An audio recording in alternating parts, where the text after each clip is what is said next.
الرحيم الحمد لله رب العالمين والصلاة والسلام على أشرف الأنبياء والمرسلين وعلى آله وصحبه أجمعين.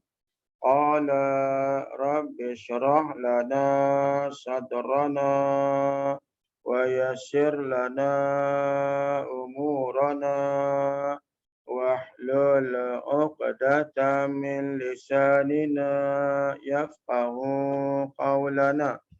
نويت تعلم وتعليم والتذكر وتذكير والنفع والانتفاع والإفادة والاستفادة والحث على التمسك بكتاب الله وسنة رسول الله صلى الله عليه وسلم والدعاء إلى الهدى والدلالة على الخير ابتغاء وجهه وقربه وثوابه سبحانه وتعالى. سبحان الله والحمد لله ولا إله إلا الله والله أكبر ولا حول ولا قوة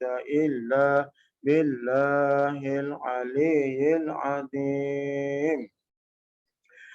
قال مصنف رحمه الله تعالى ونفعنا بعلومه في الدارين آمين.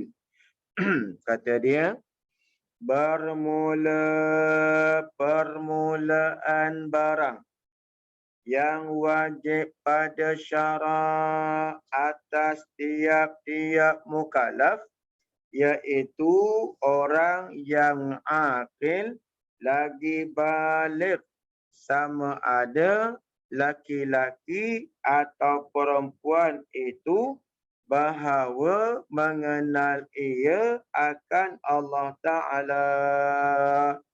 Baik, pada malam ni kita teruskan pengajian kita dan kita dah sampai pun pada penerangan musannaf ni berkenaan dengan apakah perkara yang mula-mula syarak wajibkan ke atas tiap-tiap orang yang mukallaf. Baik, adakah perkara pertama sekali yang diwajibkan oleh Allah Ta'ala ataupun oleh syarak pada mukallaf ni ialah solat ataupun ibadat-ibadat yang lain? Tengok, kata dia, bermula permulaan barang. Mula-mula perkara yang mula-mula yang wajib syarakkan, yang wajib pada syarak. Maknanya yang syarak wajibkan atas tiap-tiap orang mukallaf. Perkara tu ialah perkara yang pertama, syarak wajibkan ke atas orang yang mukallaf.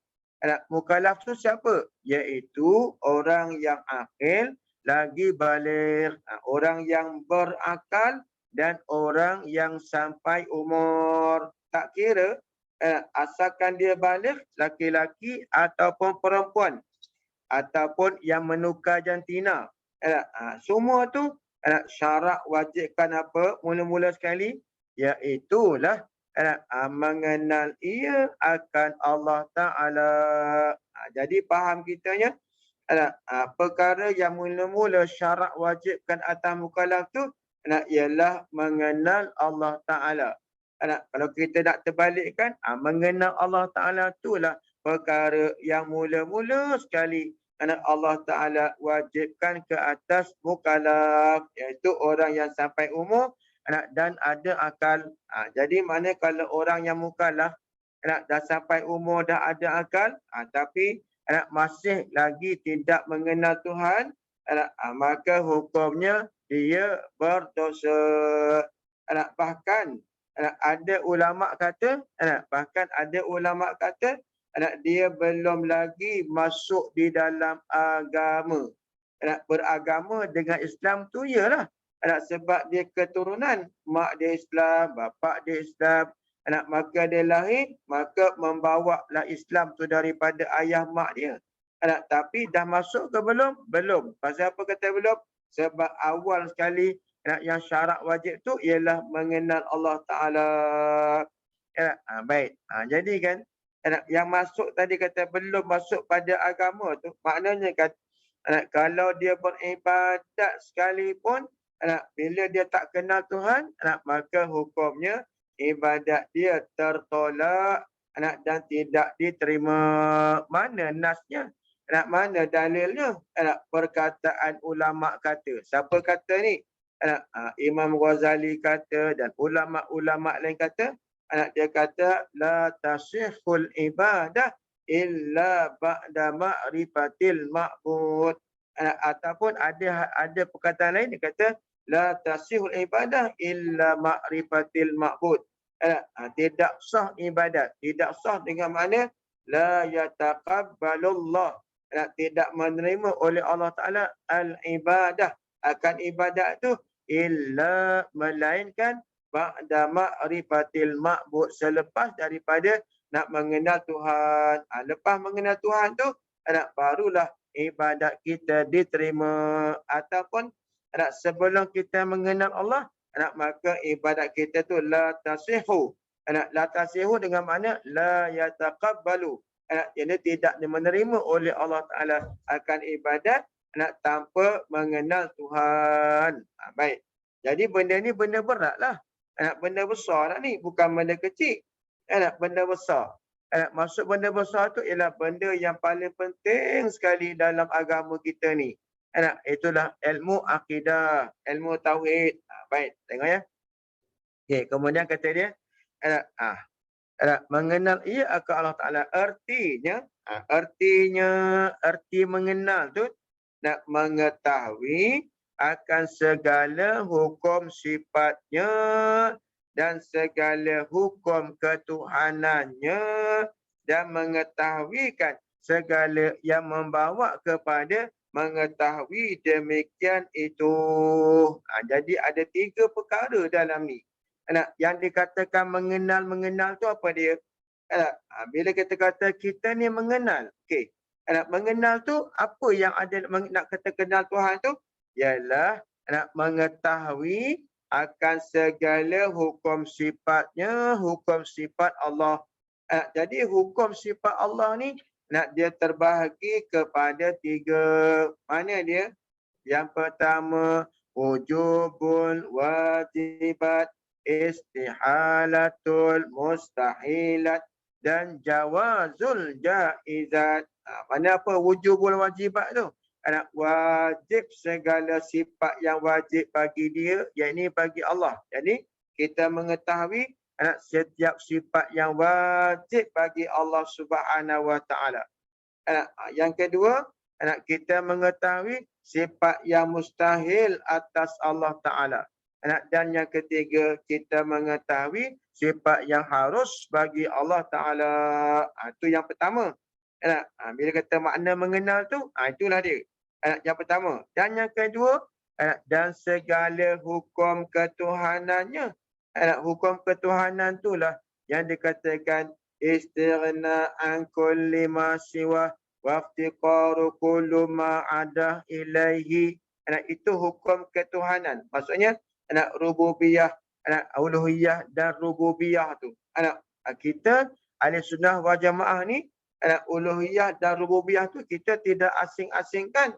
Kita letak sekali. Kita letak sekali. Mana bila sebut ketuhanan, uluhiyah pun dia, rububiyah pun dia. Mana uluhiyah tu apa dia? Uluhiyah tu ialah Tuhan yang disembah dengan sebenar. Dan rububiyah tu Tuhan yang mentadbirkan alam. Jadi kalau kita ni kan bila sebut ketuhanan, memadai dah dengan uluhiyah. Pasal apa? Bila kata uluhiyah tu termasuk juga di dalamnya rububiyah. Jadi kita dah pun sebut hukum ketuhanan tu nak kita rangkumkan dengan 2 makna tadi. Bukan uluhiyah rububiyah tu dengan makna Anak Tuhan tu dengan erti mana Tuhan tu ialah istighna an kulli ma siwa waftiqaru kullu ma ada ilaih. Tu makna dia.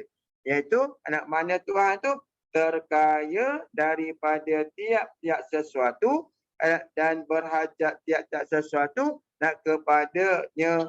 Tu makna Tuhan. Jadi kalau orang tanya apa makna Tuhan? Maka jawapannya itulah. Makna Tuhan tu ialah istighna an kulli ma siwa waftiqaru kullu ma ada ilaih. Dia terkaya daripada tiap-tiap sesuatu dan berhajat tiap-tiap sesuatu kepadanya. Jadi itu kena tahu.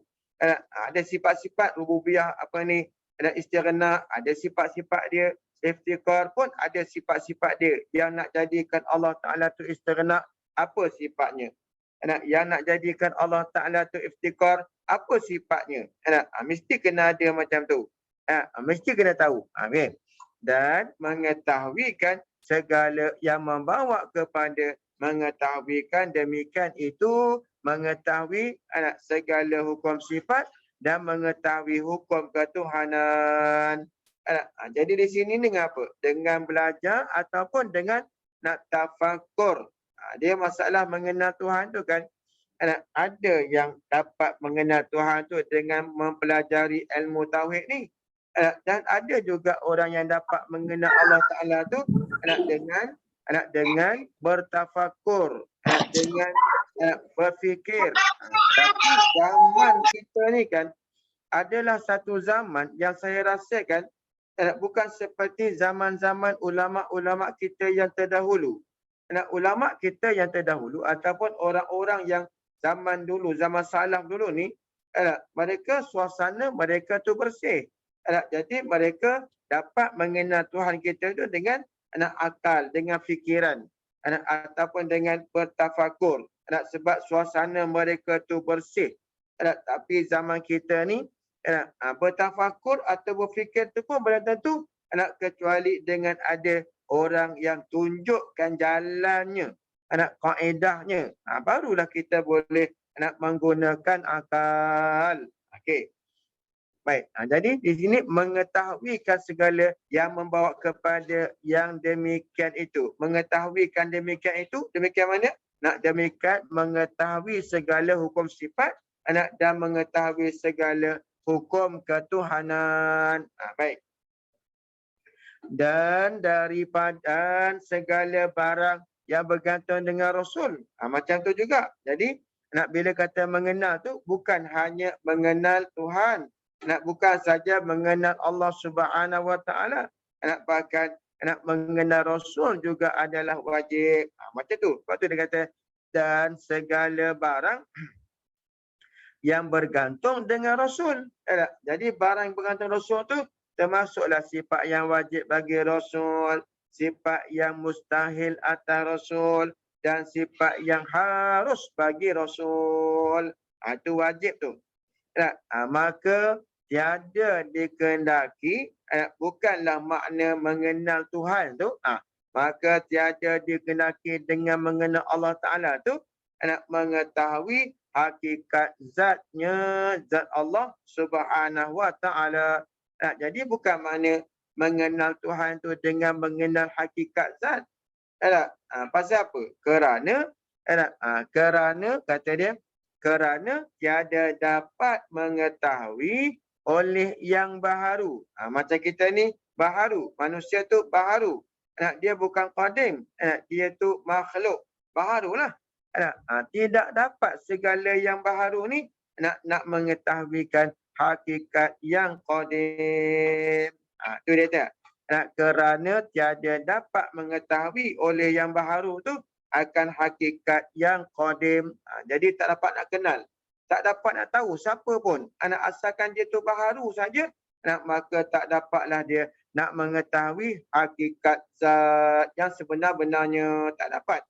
Hatta walaupun Rasulullah sallallahu alaihi wasallam sekalipun, walaupun Nabi dah tengok sekalipun, tetapi dia tidak boleh menceritakan kaifiat bagaimanakah sifat, bagaimanakah zat Allah Ta'ala tu. Sebab Nabi juga adalah baharu. Dia juga adalah makhluk. Baik. Jadi yang kita nak kena kenal tu tadilah apa dia? Hukum-hukum sifat tadi, hukum-hukum ketuhanan. Itu yang wajib atas kita kena tahu. Mengetahui yang tu itulah yang dinamakan mengenal. Baik. Okey. Kemudian kata dia, maka mengenal dan mengetahui itu jazam yang membetuli bagi wakil yang hasil jazam itu daripada dalil. Baik. Jadi kan, nak kata kita ni mengenal, bila kita kata kita ni kenal Tuhan, maka wajiblah kena ada beberapa ciri, beberapa tanda yang di dalam makna mengenal. Okay. Kenal tu mesti yang pertamanya ada apa? Jazam. Al-jazmu al-mutabiqu lil haqqi an dalilin. Tengok ya. Dia kata jazam. Apa makna jazam tu? Jazam tu maknanya pegangan yang kuat, pegangan yang kukuh, pegangan yang teguh, keyakinan yang kuat, keyakinan yang kukuh, keyakinan yang teguh, yang tidak bergoncang dah, walaupun dikocak sekalipun. Itu jazam. Jazam-jazam yang membetuli bagi wakil. Jazam tu biarlah nak jazam tu kena dengan yang sebenar. Itu kita membetuli bagi wakil. Wakil tu yang betul-betul, yang sebenar-benar berlaku. Itu wakil tu. Jadi kepegangan kita tu mesti membetuli dengan yang betul. Baik. Ada juga orang yang jazam, pegang kuat tapi tak membetuli pegangan dia dengan sebenar. Contohnya, seperti pegangan orang Kristian dan orang Yahudi. Orang Kristian dia kata Nabi Isa tu anak Allah. Ataupun dia ada konsep ketuhanan tiga tu. Tiga Trinity. Itu pegangan yang tidak membetuli bagi wakil. Hakikatnya bukanlah Allah Ta'ala Tuhan tu ada anak, ada isteri. Dia pun pegang macam tu. Itu orang panggil, walaupun pegangan tu jazam sekalipun, kuat sekalipun, tapi tidak membetuli dengan yang sebenar. Jadi macam apa ni, Yahudi. Yahudi dia kata Nabi Uzair tu anak Allah, anak lelaki Allah, anak malaikat tu anak perempuan Allah, dia kata. Jadi yang tu pun tak kena pada wakil tu. Tak membetuli pada wakil walaupun mereka pegang kuat jazam sekalipun. Baik. Kemudian kita yang kata mengenal tu mesti jazam, jazam yang membetuli bagi yang sebenar. Dua. Kemudian yang hasil jazam itu daripada dalil. Kena ada dalil pula. Nak kita pegang tu, nak kata benda tu sebenar, mesti kena ada tanda. Mesti kena ada alamat. Benda tu adalah sebenar. Itulah peranan dalil. Baik. Bila kata mesti ada dalil, tiga-tiga tu dirangkumkan sekali dalam makna mengenal. Kalau dalam Arab dia kata al-jazmu al-mutabiqu lil haqqi an dalilin. Jadi mengetahui dalil itu juga adalah wajib. Baik. Jazam tu dah tentulah. Jazam dengan sebenar tu dah tentu dah. Dalil tu pun juga adalah wajib. Tengok ya. Dia hurai lagi. Syekh Ahmad ni dia hurai lagi. Artinya arti jazam yang membetuli bagi wakil yang hasil dah jazam itu daripada dalil tu. Apa maknanya? I'tiqad yang putus. I'tiqad yang muktamad. Tidak ada dah i'tiqad yang lain. Itulah pegangan dia. Tu i'tiqad yang putus tu. Putus dah yang tu je. Dia tak ada yang lain dah. Tu mana putus. Yang mengenai, yakni yang berkenaan, yang kena, yang tentang akan yang i'tiqad yang putus yang mengenai akan yang sebenar. Jadi i'tiqad yang putus, yang sebenar, i'tiqad tu putus, muktamad dan yang sebenar pula i'tiqad tu. Yang jadi i'tiqad itu daripada tanda, daripada dalil. Jadi terjadi i'tiqad yang kejap, yang kemas tu, yang betul tu dengan ada dalil, dengan ada tanda. Yang menunjuk tanda tu atas betul i'tiqad itu. Jadi kita nak tahu i'tiqad tu betul atau tidak, mesti ada dalil, mesti ada tanda. Kalau tidak ada tanda, maka macam mana kita nak mengesahkan i'tiqad kita tu adalah betul? Kalau tidak ada dalil, kalau kita tak ada tanda, macam mana kita nak mengaku i'tiqad kita betul? Mestilah kena ada dalil. Baik. Jadi dalil tu wajiblah. Yang menunjukkan pegangan kita tu betul. Baik. Maka wajib pada syarak atas tiap-tiap orang yang mukallaf nak mengetahuikan segala yang wajib pada hak, segala yang wajib pada akal kita ni, pada hak Tuhan kita. Tengok ya, dia kata maka wajib pada syarak. Yang ni syaraklah yang mewajibkan. Bila sebut syarak tu kena pada Allah dan kena pada Rasul. Allah pada hakikat, Rasul tu pada majaz, pada pinjaman. Hakikatnya Allah Ta'ala lah. Syarak, mana orang yang menghantarkan hukum tu ialah Allah, hakikatnya. Dan majaznya Rasul, Nabi kita lah, yang menyampaikan pada umat. Okey. Kita wajib pada syarak atas tiap-tiap mukallaf nak mengetahuikan, kena tahu. Tahu apa? Segala yang wajib pada akal, pada hak Tuhan kita. Jadi, sifat-sifat yang wajib ni, akal kita yang keluarkan, yang terbit daripada akal. Akal kita yang mesti ada. Akal kita lah yang mengatakan Tuhan tu mesti qidam, mesti baqa, mesti begini, mesti kekal, mesti dia anak kuasa, mesti dia berkehendak, dan sebagainya lah.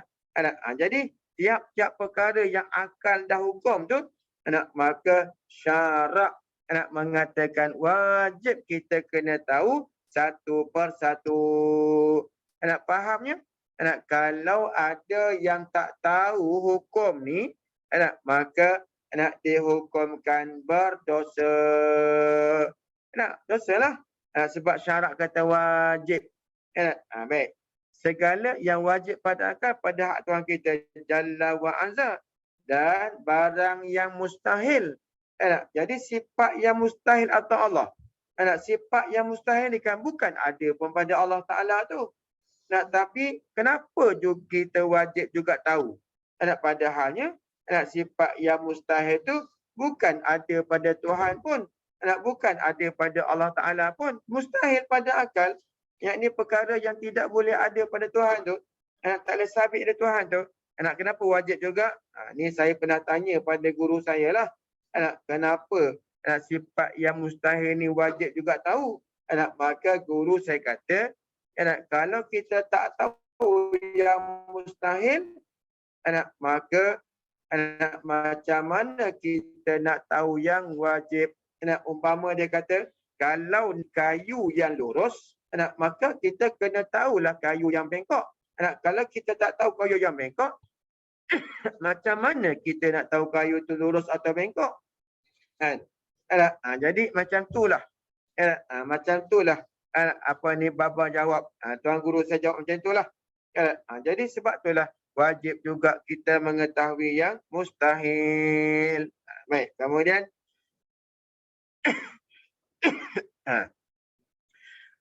dan barang mustahil atasnya atas Allah Ta'ala, dan barang yang harus baginya nak bagi Allah Ta'ala. Jadi yang harus tu pun wajib juga kita tahu. Jadi kan baik, jadi kalau macam tu kan, tiga-tiga ni sifat yang wajib bagi Allah Ta'ala pada akal, sifat yang mustahil atas Allah Ta'ala pada akal, dan sifat yang harus bagi Allah Ta'ala pada akal. Kita kena tahulah definisi wajib pada akal, apa dia, mustahil pada akal, apa dia, dan harus pada akal, apakah dia. Kalau kita tak tahu, nanti tersalah kita pada hukum, tersalah kita pada menghukum. Baik, nanti dia akan ceritalah.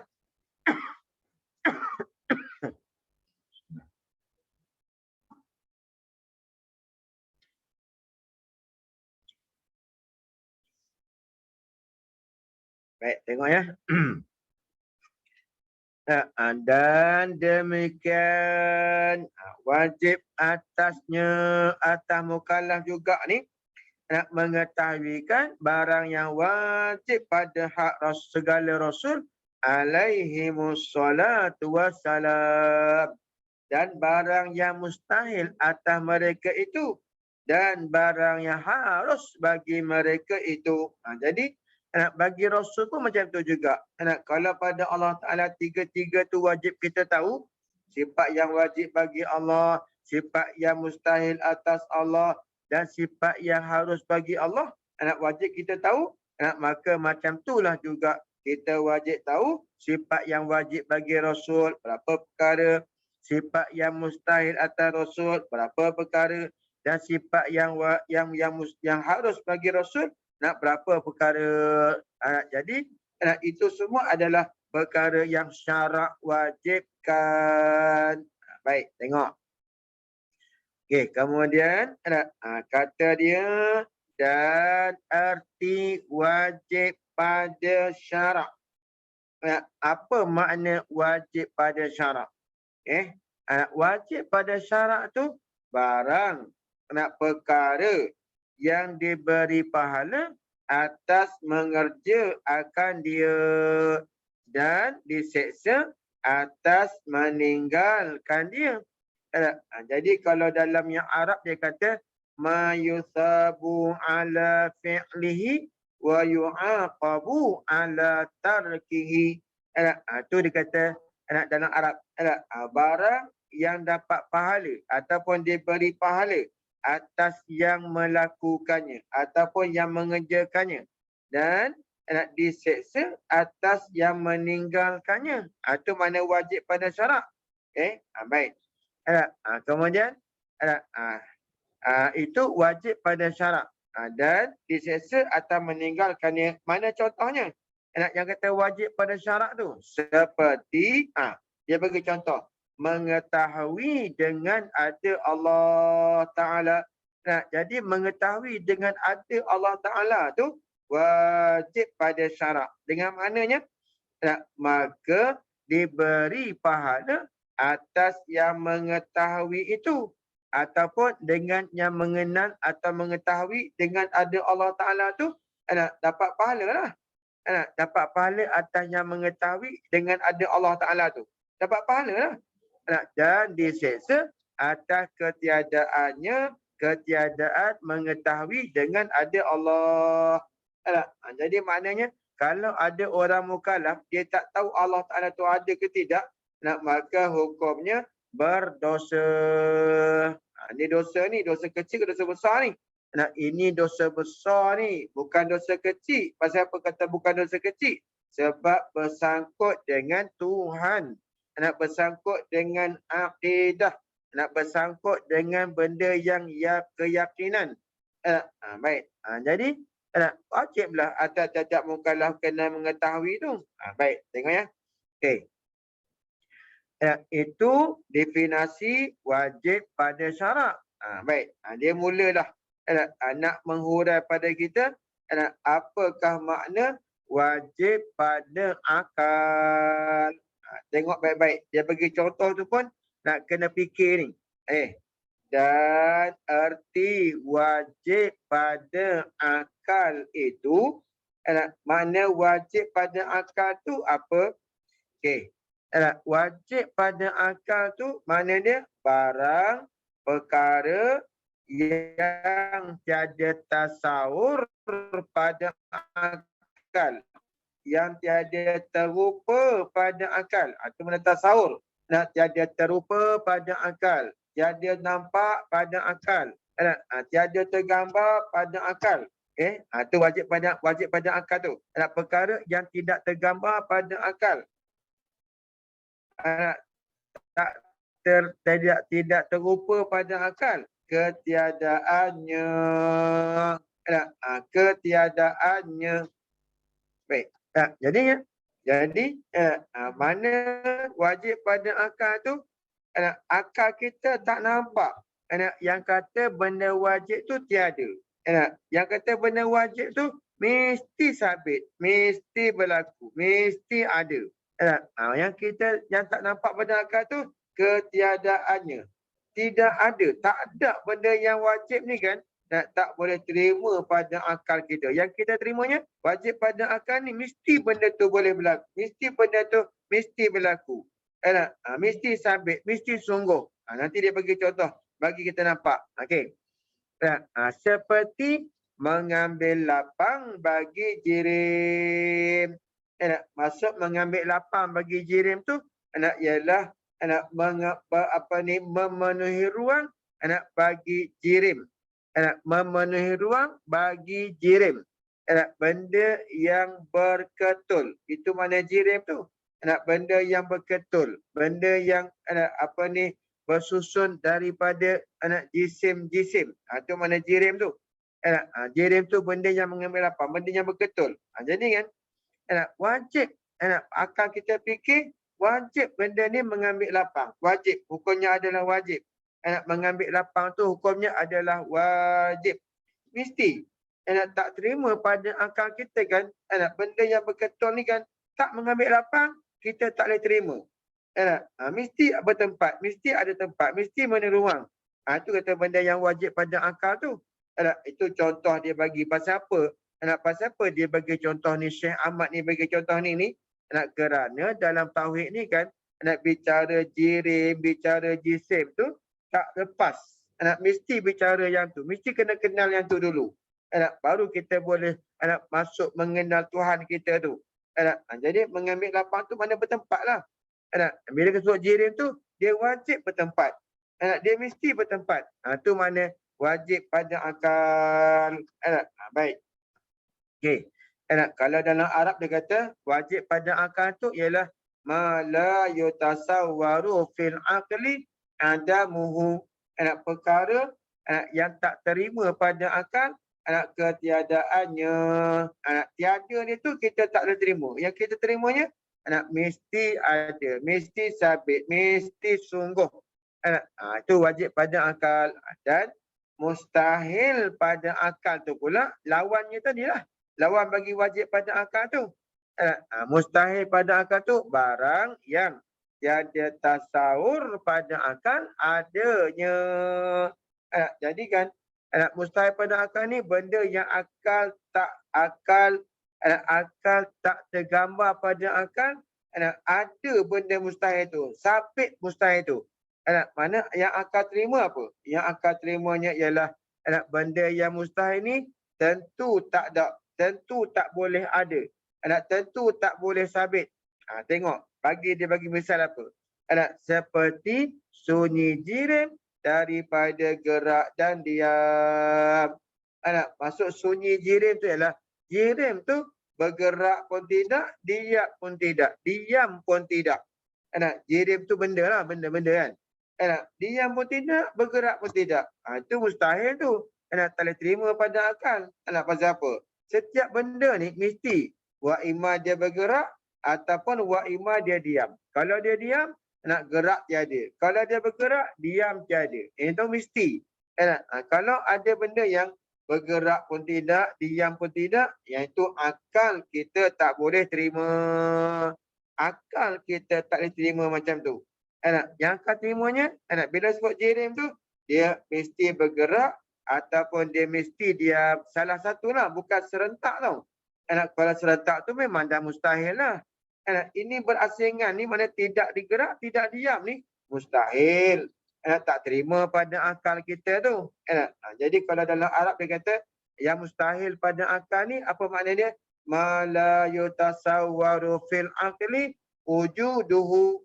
Barang yang tak tasawwur pada akal adanya. Ada tu yang tak tasawwur pada akal. Yang tak tasawwur pada akal ialah tiadanya. Tu benda yang mustahil pada akal. Baik.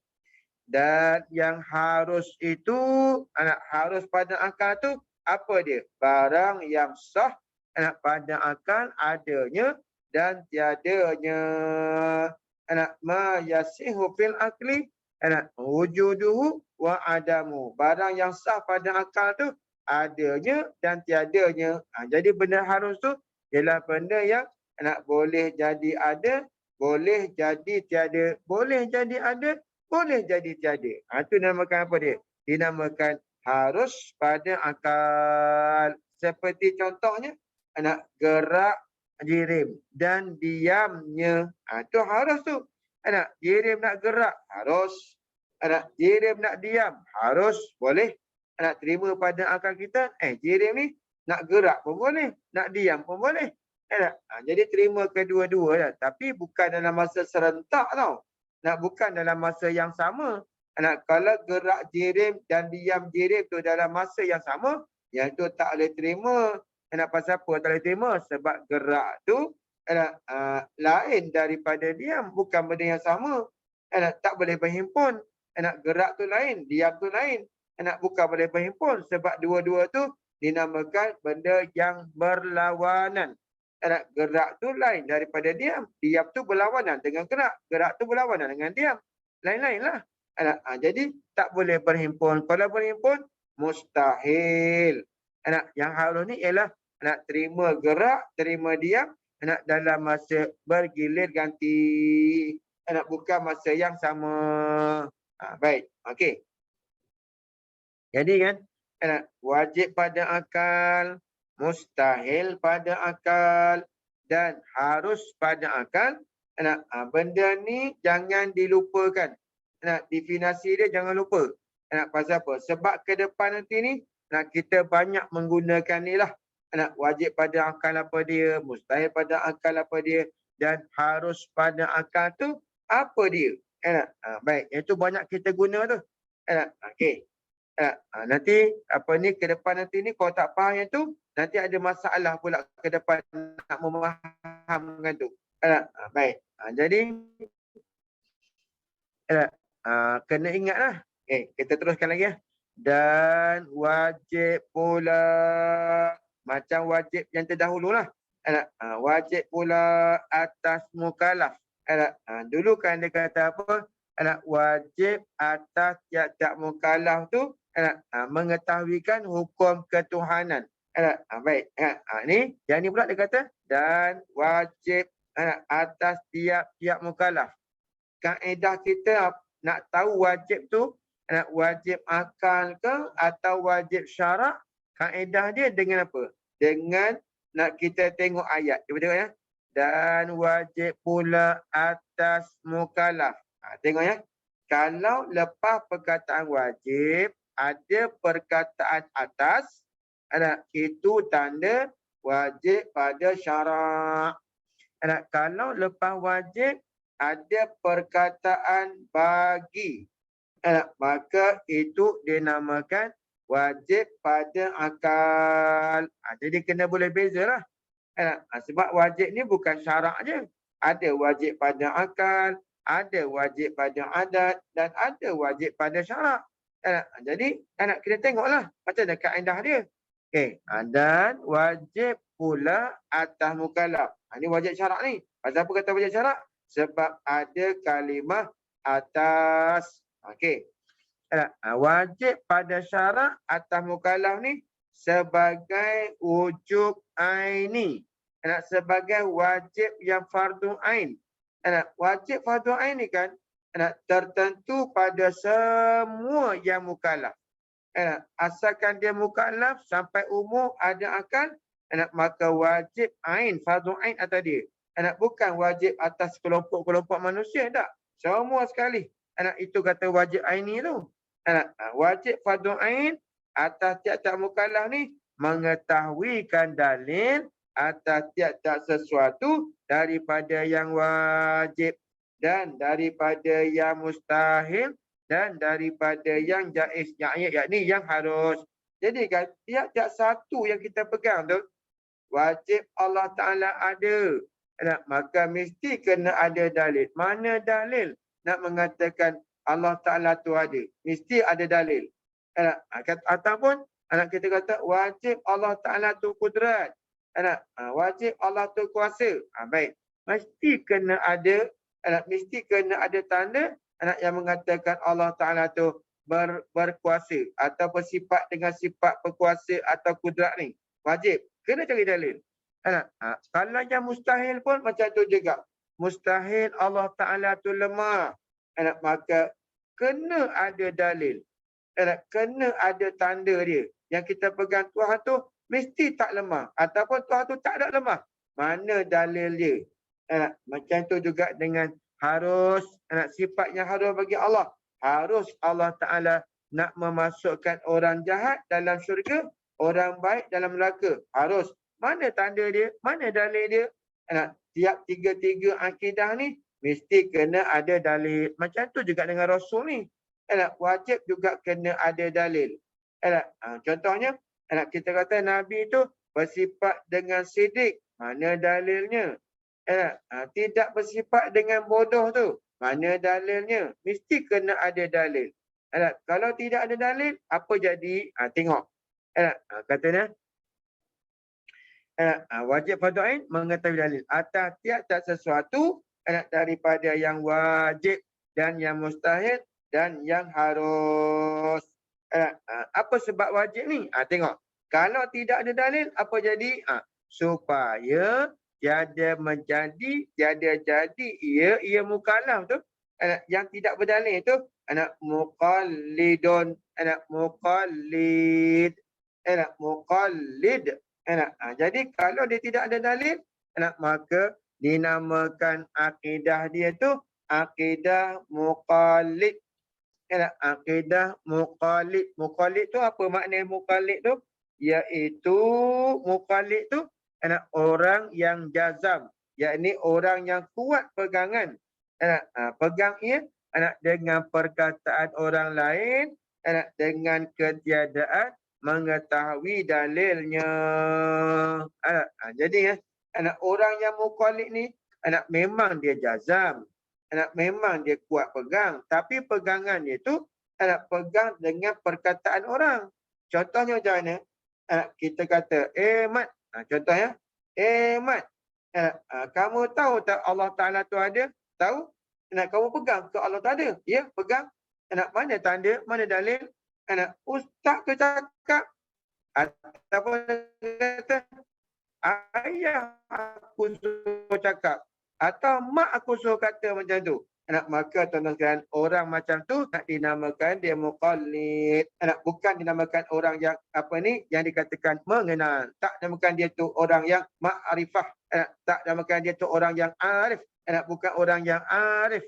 Bahkan orang tu dinamakan dia muqallid. Baik. Jadi muqallid ni tuan-tuan, apa akibat dia atau apa resiko dia kalau dia akidah dia muqallid dalam ilmu tauhid mengenal Tuhan ni, dalam ilmu usuluddin ni, dia tidak boleh ikut-ikut orang, tak boleh. Sebab akidah ni adalah dinamakan teras, ilmu teras. Dia bukan boleh ikut-ikut orang, tak boleh. Baik. Ada pun ilmu fiqh tu, wajib kita kena ikut orang. Wajib kita jadi tabi' yang mengikut. Sebab itulah kita wajib bermazhab tu.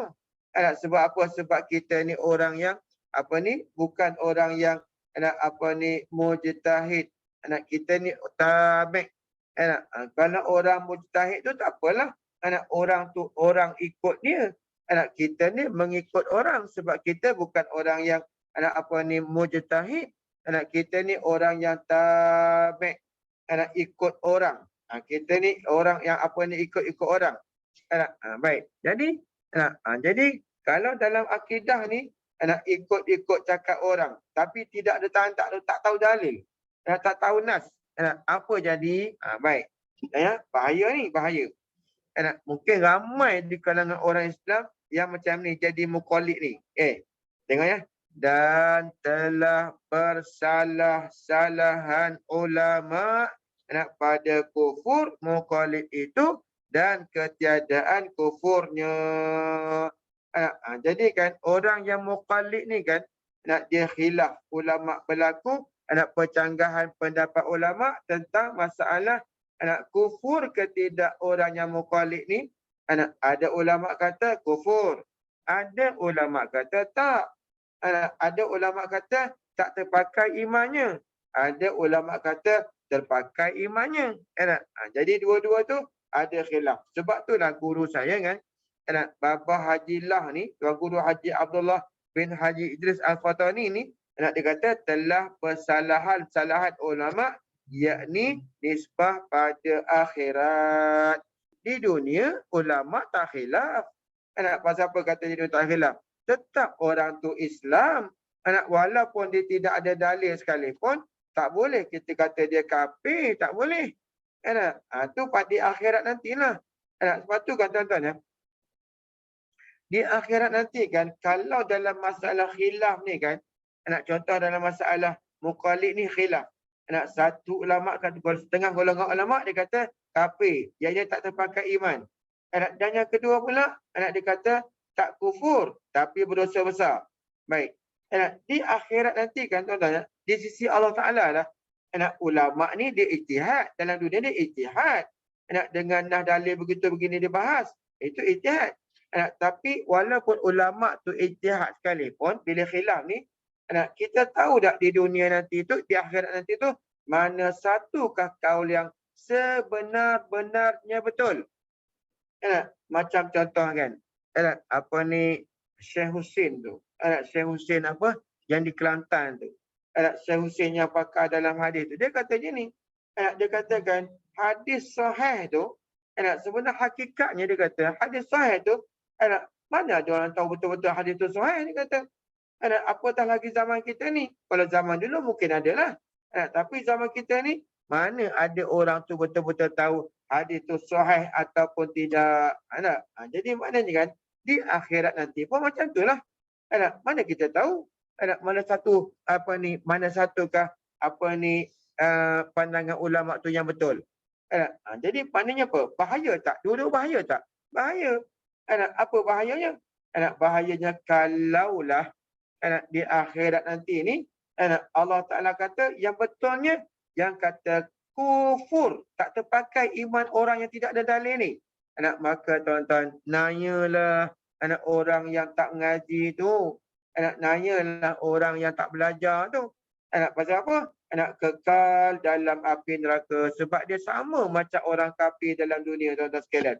Sebab dia tidak tahu dalil. Di dunia memanglah tak kaul yang mengatakan tak kufur tu yang muktamad di dunia. Akhirat belum tahu lagi. Tu ya. Dia kata pasal ulama pada kufur muqallid itu dan ketiadaan kufurnya. Jadi ada orang kata tak kafir, tapi dosa besar. Dan ada setengah orang kata kufur, iaitu tak terpakai iman. Baik. Kaul yang sahih dalam perbincangan ulama, khilaf ulama tu kan, manakah kaul yang sahih yang kuat? Dan kaul yang sahih di antara dua kaul tu bahawasanya muqallid itu mukmin, beriman, serta berdosa, dosa besar, bukan dosa kecil ni. Jadi maknanya orang yang muqallid tu kan, di sisi kaul yang sahih ulama ni nak mengatakan dia tu mukmin. Mukmin maknanya iman dia tu masih lagi terpakai. Tetapi mukmin yang berdosa. Dosa-dosa tu sebab apa?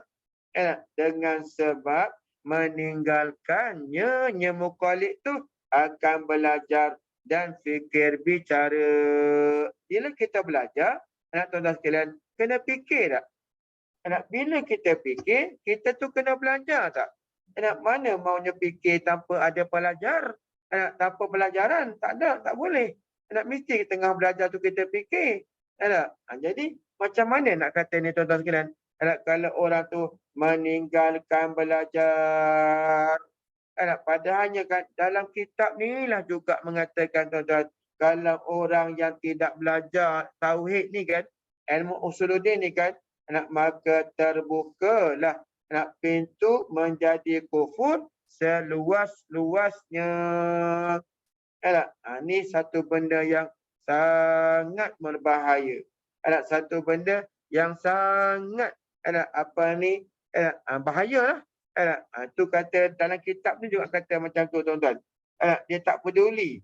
Bila tak peduli itulah boleh jadi jatuh kepada kekufuran. Baik, tengok ya. Okey, kemudian kata dia meninggalkan dia belajar dan fikir bicara, tapi kait jika ada ia mukallid tu daripada ahli demikian itu, yakni ahli bagi belajar, ahli bagi fikir bicara. Jadi maknanya mukallid ni, kalau orang mukallid tu dia bukan ahli bagi belajar. Maksud dia bukan ahli belajar tu maknanya apa? Maknanya kan dia ni memang orang bodoh lah. Dia tak boleh fikir. Maka orang macam tu tak apalah dia mukallid. Pasal sebab dia belajar pun dia tak dapat. Dia tak boleh fikir. Dia otak dia bukan cair, beku, tak boleh fikir. Baik. Jadi orang macam tu tak apalah dia jadi mukallid. Tapi kalau orang yang boleh fikir, orang yang boleh fikir bicara, atau orang yang boleh belajar mungkin dapat ilmu, maka dia wajib kena belajar cari dalil dan wajib dia kena fikir bicara. Tak boleh, dia tak ada ruang untuk pada syarat untuk dia meninggalkan belajar dan fikir bicara. Nak keluarkan dia daripada jadi mukallid, nak keluarkan dia daripada jadi mukallid, mesti kena ada dalil dengan belajar ataupun dengan fikir dan bicara. Baik. Dan dikehendaki dengan dalil itu dalil ijmali. Dalil itu bukanlah susah sangat. Nak melepaskan diri daripada jadi mukallid tu, bukanlah kena dalil tu dalil yang payah-payah tak. Dalil tu kan dalil ijmali aja. Apa dia dalil ijmali tu? Tengok. Iaitu dalil ijmali itu dalil yang lemah oleh ampunya dalil itu daripada menetapkan dia dan menghuraikan segala syubhah yang didatangkan atasnya atas orang yang mempunyai dalil ijmali. Jadi orang yang ada dalil ijmali itu dia tak reti nak hurai. Dia tak reti nak mensurah, nak menetapkan dia. Dia tak reti nak merupakan dalil tu, tak pandai dia. Tapi dia ada dalil. Contohnya begini. Kalau kita tanya dia kan, Allah Ta'ala kuasa tak? Ya, kuasa. Mana dalil mengatakan Allah tu kuasa? Alam ini. Dia kata alam ini ataupun makhluk ini. Mana dia ada dalil lah tu? Tapi dia nak urai tak boleh. Kalau orang tanya dia, macam mana alam ni ataupun macam mana makhluk ni menjadi dalil tentang kekuasaan Allah? Dia tak boleh jawab. Maka tapi macam mana pun dia ada dalil. Maka hukumnya apa? Maka hukumnya orang yang macam tu lepaslah dia fardu ain ataupun terlepaslah dia daripada muqallid. Terlepas daripada jadi mukallid. Bukan susah pun. Kalau kita mengaji tu dah tak payah dah tuan-tuan sekalian. Sebab tu lah ulama dia kata nak jadi berdosa pasal apa dosa tu? Kerana meninggalkan belajar. Tu yang payahnya tuan-tuan sekalian. Baik. Kemudian katanya seperti contohnya dikatakan baginya bagi orang yang mempunyai dalil ijmali tu, apa dalil engkau atas ada Allah Ta'ala? Maka berkata ia alam ini. Alam ni menjadi dalil tentang ada Allah Ta'ala ni. Okey. Dia kata alam ini. Dan lemah ia mempunyai dalil ijmali ni daripada menyatakan jalan ataupun nak menyatakan uslubnya. Yang menunjuk jalan. Jalan menunjuk alam ini atas ada Allah Ta'ala. Dia tak mampu nak hurai. Dia tak mampu nak menunjukkan jalan. Maka dinamakan dia tu orang yang berdalil. Maksudnya lepaslah dia daripada jadi muqallid. Okey. Lepas kan? Kemudian atau satu lagi. Atau kuasa ia atau menyatakan dalil. Menyatakan huraian dalil tu dia boleh. Dia boleh hurai. Pasal dia kata alam ni baharu. Bila alam ni baharu, maka tentulah ada yang mengadakan dia. Anda mengadakan dia tu mestilah dia bersifat dengan ada. Macam mana dia nak kalau macam mana kalau dia nak adakan kalau dia tiada? Nak jadikan makhluk kalau dia tak ada, macam mana nak jadikan? Tentulah Tuhan yang menjadikan tu ada. Dia hurai macam tu. Tetapi jika dia datangkan iktirad, bangkangan-bangkangan, iktirad atasnya atas mempunyai dalil ijmali ni, tiada kuasa ia nak jawab. Tak kuasa nak jawab atas menghuraikan dia, menghuraikan iktirad ataupun menghuraikan bangkangan-bangkangan atas wajah yang dituntuti, atas jalan yang orang tu minta. Kalau orang tanya dengan orang iktirad tu katakan, macam mana kau kata alam ni menjadi dalil tentang ada Tuhan? Dia jawablah. Dia kata makhluk ni baharu. Mana kata makhluk ni baharu?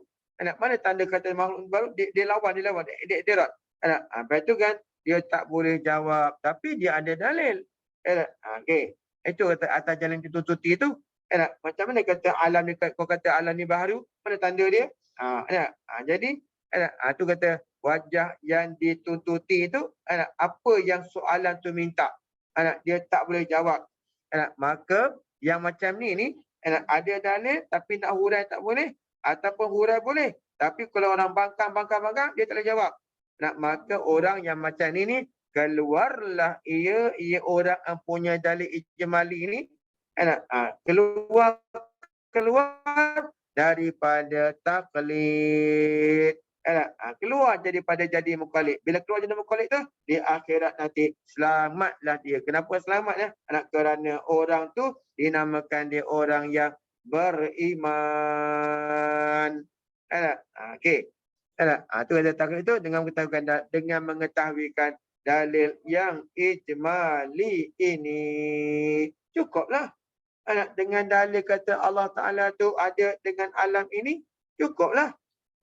Macam tu. Baik. Tu satu. Dalil tu dia bagi pada dua. Dalil ijmali dan dalil tafsili. Dalil tafsili tu macam mana? Yang ni akan datanglah pula. Ini kalau kita baca lagi, jadi panjang. Dan ada pun dalil tafsili, maka iaitu dalil yang dikuasakan atas menetapkan dia. Wallahu a'lam bissawab. Ada persoalan ke? Silakan.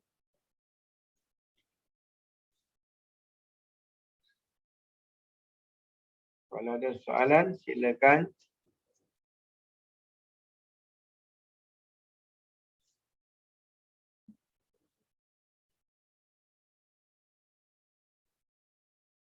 Ada soalan? Ada. Ada soalan tak?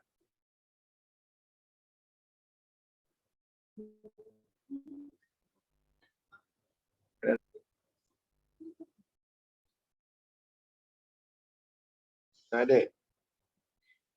Okey, baik. Kalau tak ada, kita berhenti dulu setakat ni. InsyaAllah, mudah-mudahan kita sambung pula masa nanti pada masa yang akan datang. Mudah-mudahan kita dapatlah mengkhatamkan kitab tauhid ni, insya-Allah. Ada soalan ke dalam Facebook? Mari tengok.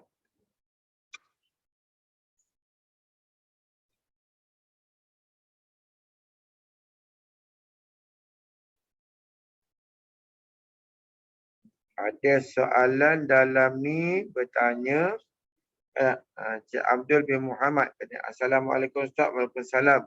Nur Muhammad tu awal makhluk kan? Ada. Kalau tengok dalam hadis, ya. Apa ni, Muaz bin Jabal, bukan? Siapa yang tanya dah? Apa yang tanya? Jabir bin Abdullah. Sayyidina sahabat nama Jabir bin Abdullah. Nak dia tanya kepada Rasulullah, ma awalu makhlukin khalaqallah. Apakah makhluk yang pertama yang dibuat oleh Nur Nabi engkau? Jadi maknanya kalau ikut hadis tu betul lah. Jadi betul lah. Baik. Maksudnya dari dia jadi sekalian makhluk. Yang ni ayat ni kan tuan-tuan ya. Dari dia jadi sekalian makhluk. Bila kata daripada dia jadi sekalian makhluk tu, yang itu kena faham gini tau. Dia kena faham kan. Selepas Allah Ta'ala jadikan makhluk Nur Muhammad ni, maka habislah waktu azali. Waktu tu terbahagi kepada dua. Satu dinamakan waktu azali, dan yang kedua dinamakan waktu imkan. Waktu imkan. Waktu imkan tu waktu yang mungkin Allah Ta'ala buat lagi makhluk-makhluk lain selepas daripada menjadikan Nur Muhammad. Baik. Jadi kan selepas Allah Ta'ala jadikan Nur Muhammad tu, maka habislah waktu azali, masuklah waktu imkan. Bila masuk waktu imkan ni, maka waktu itulah harus Allah Ta'ala menjadikan makhluk. Bukan maknanya terpecah Nur Muhammad tu jadi Adam, jadi itu, jadi tak. Maksudnya ialah daripada selepas Allah Ta'ala jadikan Nur Muhammad tu, maka dinamakanlah waktu tu waktu imkan. Kerana adanya Nur Muhammad ni lah Allah Ta'ala jadikan sekalian makhluk, termasuklah makhluk yang manusia yang pertama tu Nabi Adam alaihi salam. Bukan daripada cahaya tu Allah jadikan, bukan mana macam tu. Jadi mana daripada start daripada lepas jadikan nur tu lah, maka Allah jadikan makhluk-makhluk yang lain. Baik. Kemudian ada soalan lagi dalam ni. Bertanya, apa beza qadar dan qada dan kudrat dan iradat? Baik. Yang ni sebenarnya lambat lagi. Tapi sebabkan dia ditanya, maka kita pun jawab. Qadar dan qada ataupun qada dan qadar tu ialah takluk kerja. Takluk tu mana kerja bagi sifat iradat dan bagi sifat kudrat. Macam mana? Okey, kita ambil dulu kita ambil dulu pandangan Imam Abu Hasan Al-Ash'ari. Okey. Imam Abu Hasan Al-Ash'ari kata qada tu ialah ketentuan Allah Ta'ala sejak daripada azali. Maksudnya apa? Maksudnya tuan-tuan sekalian, bila kata qada tu, itu adalah habuan iradat. Iradat yang menentukan sekian makhluk ke, tak nak jadikan ke, nak jadikan bagian-bagian apa sajalah. Itu dinamakan qada. Qada tu di sisi Imam Abu Hasan Al-Ash'ari, qada tu ialah bahagian ta'alluq iradat. Qadar pula di sisi Imam Abu Hasan Al-Ash'ari, qadar tu pula ialah perlaksanaan atas yang ditentukan oleh Allah Ta'ala sejak daripada azal itu adalah bahagian habuan sifat kudrat. Kudrat dia nak buat apa-apa pun Allah Ta'ala lah. Yang bersifat kudrat tu nak buat apa-apa pun mesti mengikut perancangan iradat. Tidak boleh kudrat nak buat tidak mengikut iradat. Itulah beza dia. Qada tu ini, kalau dalam soalan ni kata qadar dulu. Qada kemudian. Boleh juga. Itu pandangan siapa tu? Itu pandangan Imam Maturidi. Maturidi kata, qadar itulah penentuan Allah Ta'ala. Itu habuan iradat. Di sisi Imam Maturidi, qadar tu bahagian iradat, kata dia. Sedangkan Imam Syari kata qadar tu itu bahagian kudrat. Tu ada beza terbalik lah. Perbezaan ulama dalam bab tu. Kalau Maturidi kata qadar tu lah dikatakan apa? Qadar tu dikatakan penentuan, qada tu lah dikatakan pelaksanaan. Di sisi apa? Di sisi Maturidi. Wallahu alam. Baik, ada lagi soalan?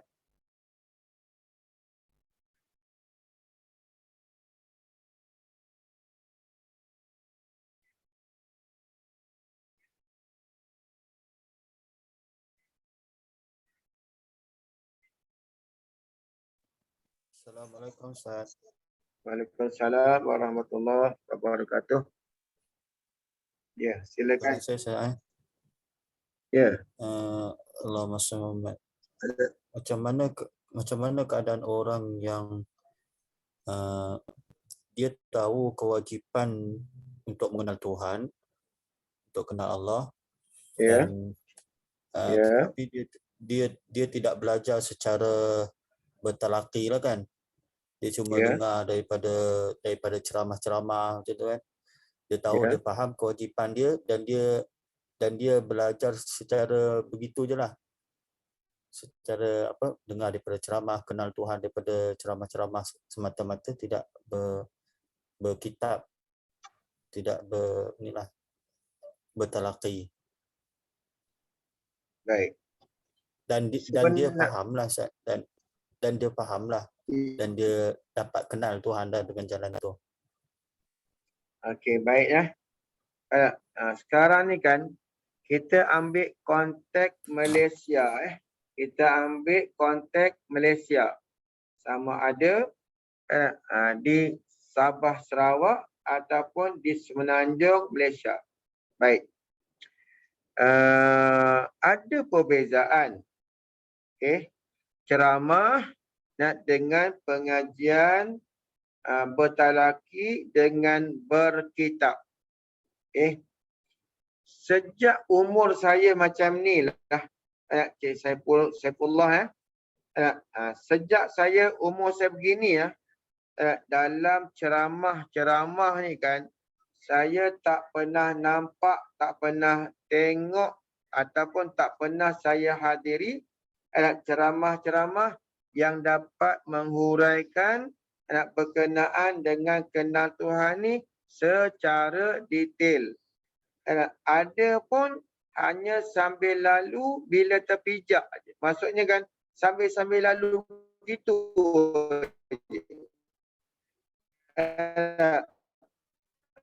Yang tu saya rasa lah, kalau pandangan saya lah, kalau pandangan saya ni kan, sebab saya juga berguru tuan-tuan, yang saya tahulah, kalau ceramah-ceramah sekarang ni, dia tidak menceritakan akidah tu secara jelas.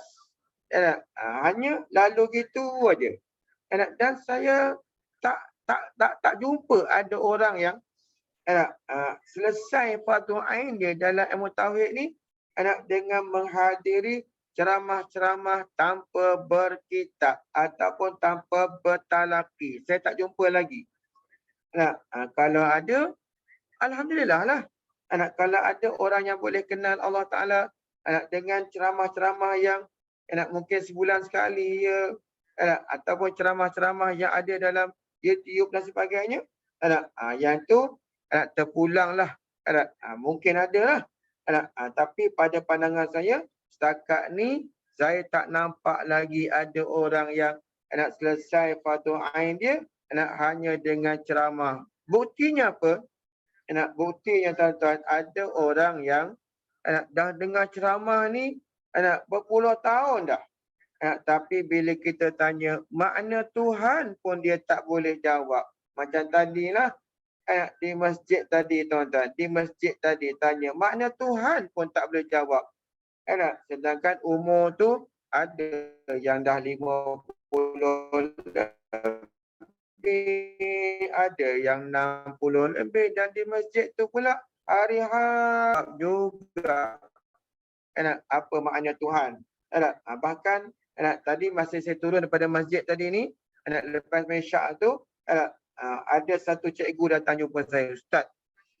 Ustaz sepatutnya tadi Ustaz hurailah dalam-dalam panjang-panjang berkenaan dengan kalimah syahadah la ilaha illallah tu. Pasal apa cikgu? Saya kata. Kerana orang sini dia kata banyak yang belum selesai lagi, syahadah tu belum selesai lagi, dia kata. Banyak yang nafi tokong dan berhala lagi, dia kata. Jadi saya pun bila dah kata macam tu, maknanya apa? Maknanya kalau penghususan dalam bidang akidah ni dengan ceramah umum, saya tak nampak lagi ya. Itulah pandangan saya. Orang kata dia kenal Tuhan. Cuba datang kita bertanya. Cuba depan kita bertanya tengok boleh jawab ke tidak. Itunya. Kalau tak boleh jawab tu maknanya belumlah selesai fardu ain lagi dalam bab akidah ni. Itu ajalah. Baik. Minta maaf tu. Cik Zaiful tu saya minta maaf tu. Itu jawapan saya lah. Baik. Dalam platform Facebook kita ni ada soalan. Kata dia, kalau hanya tahu dalil akal je Ustaz, tapi tak tahu dalil nakli, dikira mukmin tak? Dia bukan masalah dalil tu, bukan masalah dalil tu dalil Quran hadis ataupun dalil akal. Masalahnya kalau orang tu berdalil, ada dalil, dah cukup dah. Sama ada dalil tu dalil Quran ataupun dalil hadis. Ataupun dalil akal. Jadi soalan begini. Sekarang kan, kalau orang tanyakan, antara dalil akal dengan dalil Quran hadis ni, manakah dalil yang kuat? Maka ulama kata, tuan-tuan sekalian, dalil yang kuatnya ialah dalil akal. Kenapa kata dalil akal paling kuat? Kerana tuan-tuan, rakyat Malaysia ni tak semua, bukan kata tak semua, bahkan ramai, banyak yang tidak boleh faham Quran dan hadis. Banyak yang tak boleh faham. Banyak yang tak boleh faham Quran dan hadis tu. Baca je. Qul huwallahu ahad, Allahus samad. Cuba tanya makna dia. Tak boleh jawab. Orang tanya, apa beza? Qul huwallahu ahad. Ahad dengan wahid. Apa beza? Tak boleh jawab. Jadi bila kata tak boleh berdalil Quran dan hadis ni, jadi tuan-tuan sekalian, berpindahlah kita kepada dalil akal. Kenapa pula? Kerana tuan-tuan sekalian, orang Malaysia ni, bukan kata Malaysia, bila kata manusia lahir ke dunia ni, Allah Ta'ala buat tak ada akal pada dia, jadikan akal pada dia, jadi tiap-tiap orang tu mampu berdalil dengan akal. Kalau dengan Quran dan hadis, bukan semua, bahkan bukan ramai, bukan kata bahkan sikit sangat je yang memahami Quran tu. Bahkan tuan-tuan minta maaf saya kata ya, minta ampun saya bercakap tuan-tuan sekalian ya, bukan di kalangan orang awam, bahkan di kalangan ustaz pun, bukan semuanya boleh memahami Quran dengan jalan ahli sunnah wal jamaah. Wallahu alam. Baik, ada lagi soalan?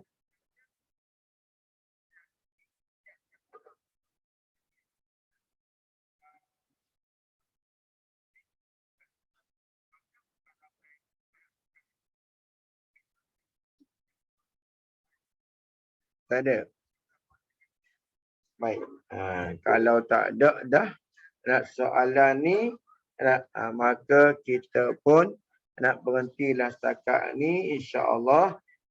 Kita sambung pula nanti pada masa akan datang. Minta maaf banyak-banyak kalau ada perkataan saya yang mengguris hati tuan-tuan sekalian. Wallahu a'lam bishawab. Bismillahirrahmanirrahim. Alhamdulillahirabbil alamin. Wassalatu wassalamu ala asyrafil anbiya'i wa mursalin wa ala alihi wa sahbihi ajma'in. Allahumma ya azimah sultan, ya qadimal ihsan, ya da'iman ni'am, ya kasirat jud, ya wasi'al ata, ya khafiyal lutuf, ya jami' sana, ya haliman la ya'jal. Salli ya Rabbi ala sayyidina Muhammadin wa alihi wa sallim ورضى صحابة أجمعين. اللهم لك الحمد الشكر ولك من فضل وأنت ربنا حقا ونحن عبيدك رقا وأنت لم تزال ذاك أهلا يا ميسر كل أسير ويا جابر كل كثير ويا صاحب كل فرد ويا مغني كل فقير ويا مقوي كل ضعيف ويا مأمن كل مخيف يسر علينا كل عسير وتيسر راسل عليك يسير. اللهم يا من لا يهتدي إلى البيان والتفسير حاجاتنا كثيرة أنت عالم بها وخبير. اللهم إني أخاف منك وأخاف من يخاف منك وأخاف من لا يخاف منك.